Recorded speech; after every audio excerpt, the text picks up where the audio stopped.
Hi friends, welcome to my channel. Aase ಧಾರಾವಾಹಿಯಲ್ಲಿ ಮುಂದಿನ ಸಂಚಿಕೆಯಲ್ಲಿ ಏನಾಗುತ್ತೆ ಅಂತ ಹೇಳಿ ತಿಳಿದುಕೊಳ್ಳೋಣ ಬನ್ನಿ. ಈ ಕಡೆ ಸೂರ್ಯನ ಒಳ್ಳೆಯ ಕೆಲಸದಿಂದ ಶುರುವಾಗಿದೆ. ಸೂರ್ಯ ರಸ್ತೆಯಲ್ಲಿ ಅಪಘಾತಕ್ಕೀಡಾದ ಹೆಣ್ಣು ಮಗಳ ಜೀವ ಉಳಿಸಿದ್ದರಿಂದ ಆ ವಿಡಿಯೋ ಸೋಷಿಯಲ್ ಮೀಡಿಯಾಗಳಲ್ಲಿ ವೈರಲ್ ಆಗಿ ಎಲ್ಲರೂ ಸೂರ್ಯನನ್ನು ಕೊಂಡಾಡುತ್ತಾ ಇದ್ದಾರೆ. ಆದರೆ ಇದೇ ಘಟನೆಯಿಂದ ಅರುಣ್ ಸಸ್ಪೆಂಡ್ ಆಗಿದ್ದು ಮನೆಯಲ್ಲಿ ದೊಡ್ಡ ಜಗಳಕ್ಕೆ ಕಾರಣವಾಗಿದೆ. ಬನ್ನಿ ಈ ಕಡೆ ಏನೇನು ವಿಚಾರ ಅಂತ ತಿಳಿದುಕೊಳ್ಳೋಣ. ಈ ಕಡೆ ಮೀನಾ ಕನಕ ನಡುವೆ ಮಹಾಸಮರ ನಡೆಯುತ್ತೆ. ಏನು ಅಂದರೆ, ಮೀನಾ ತನ್ನ ತಾಯಿ ಕುಸುಮ ಅವರನ್ನು ನೋಡಲು ಮನೆಗೆ ಬಂದಾಗ ಕನಕ ಅಲ್ಲಿಗೆ ಕೋಪದಿಂದ ಎಂಟ್ರಿ ಕೊಡ್ತಾಳೆ. ತನ್ನ ಗಂಡ ಅರುಣ್ ಸಸ್ಪೆಂಡ್ ಆಗಲು ಸೂರ್ಯನೇ ಕಾರಣ ಅಂತ ಹೇಳಿ ಕನಕ ಆರೋಪಿಸ್ತಾಳೆ. ಸೂರ್ಯ ಭಾವನ ಫ್ರೆಂಡು ವಿಡಿಯೋ ಮಾಡಿ ಟ್ರೋಲ್ ಮಾಡಿದ್ದಕ್ಕೆ ಅರುಣ್ ಅವರಿಗೆ ಕೆಟ್ಟ ಹೆಸರು ಬಂದಿದೆ ಅಂತ ಹೇಳಿ ಕೂಗಾಡ್ತಾಳೆ.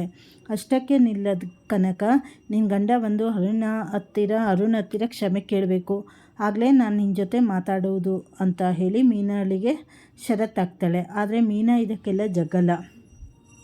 ನನ್ನ ಗಂಡ ಮಾಡದ ತಪ್ಪಿಗೆ ಕ್ಷಮೆ ಕೇಳೋ ಪ್ರಶ್ನೆಯೇ ಇಲ್ಲ ಅಂತ ಹೇಳಿ ತಂಗಿಗೆ ಸರಿಯಾದ ಉತ್ತರ ನೀಡ್ತಾಳೆ. ಇದರಿಂದ ಅಕ್ಕ ತಂಗಿಯರ ನಡುವೆ ಮಾತುಕತೆ ಬಂದ್ ಆಗುವ ಹಂತ ತಲುಪುತ್ತದೆ. ಈ ಕಡೆ ಸೂರ್ಯನಿಗೆ ಸನ್ಮಾನ ಮತ್ತು ಆಮಂತ್ರಣ ಕೊಡ್ತಾರೆ. ಇನ್ನೊಂದೆಡೆ ಸೂರ್ಯನ ಮನೆಗೆ ಒಂದು ಸಂಘದ ಸದಸ್ಯರು ಬಂದು ಅವನ ಮಾನವೀಯತೆಯನ್ನು ಮೆಚ್ಚಿ ಸನ್ಮಾನ ಮಾಡಬೇಕು ಮತ್ತು ಅವಾರ್ಡ್ ಕೊಡಬೇಕು ಅಂತ ಹೇಳಿ ಕೇಳಿಕೊಳ್ತಾರೆ. ಇದನ್ನು ಕೇಳಿ ಸೂರ್ಯನ ತಂದೆ ರಂಗನಾಥ್ ಮತ್ತು ರವಿ ತುಂಬ ಖುಷಿ ಪಡುತ್ತಾರೆ. ಆದರೆ ಶಾಂತಿ, ಮನೋಜು, ರೋಹಿಣಿ ಒಳೊಳಗೆ ಹೊಟ್ಟೆ ಕಿಚ್ಚಿನಿಂದ ಉರಿದು ಹೋಗ್ತಾ ಇರ್ತಾರೆ. ಆಗ ಇವನಿಗೆ ಡಾಕ್ಟ್ರೇಟ್ ಕೂಡ ಕೊಟ್ಟುಬಿಡಿ ಅಂತ ಹೇಳಿ ಶಾಂತಿ ವ್ಯಂಗ್ಯವಾಗಿ ಮಾತಾಡ್ತಾಳೆ.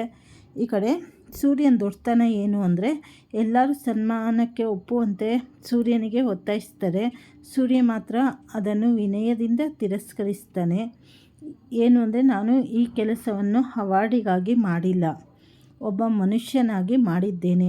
ಈಗ ನಾನು ಅವಾರ್ಡ್ ತೆಗೆದುಕೊಂಡರೆ ಅರುಣ್ಗೆ ಇನ್ನೂ ಬೇಜಾರಾಗಬಹುದು. ಸುಮ್ಮನೆ ಯಾಕೆ ತಲೆನೋವು ಅಂತ ಹೇಳಿ ಮನಸಲ್ಲೇ ಅಂದ್ಕೊಂಡು ಸನ್ಮಾನ ಬೇಡ ಅಂತ ಹೇಳ್ತಾನೆ.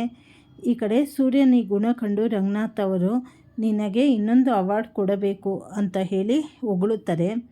ಒಟ್ಟಿನಲ್ಲಿ ಸೂರ್ಯನ ಒಳ್ಳೆತನ ಒಂದು ಕಡೆ ಆದರೆ, ಈ ಕಡೆ ಅರುಣ್ ಮತ್ತು ಕನಕನ ಅಸೂಯೆ ಇನ್ನೊಂದು ಕಡೆ ಕಥೆಯನ್ನು ರೋಚಕಗೊಳಿಸ್ತಾ ಇದೆ. ಈ ಕಡೆ ಮೀನಾ ಕನಕ ಮತ್ತೆ ಒಂದಾಗ್ತಾರ, ಅರುಣ್ ತಪ್ಪನ್ನು ಅರಿತುಕೊಳ್ತಾನ ಅಂತ ಹೇಳಿ ಮುಂದಿನ ಸಂಚಿಕೆಗಳಲ್ಲಿ ನೋಡಬೇಕು. ಇನ್ನು ಏನೇನು ತಿರುವು ತೆಗೆದುಕೊಳ್ಳುತ್ತೆ ಅಂತ ಹೇಳಿ. ಹೊಸದಾಗಿ ಯಾರ್ಯಾರು ಚಾನಲ್ ನೋಡ್ತಾ ಇದ್ದೀರಾ, ಚಾನಲನ್ನು ಸಬ್ಸ್ಕ್ರೈಬ್ ಮಾಡ್ಕೊಳ್ಳಿ, ಲೈಕ್ ಮಾಡಿ, ಶೇರ್ ಮಾಡಿ. ಧನ್ಯವಾದಗಳು.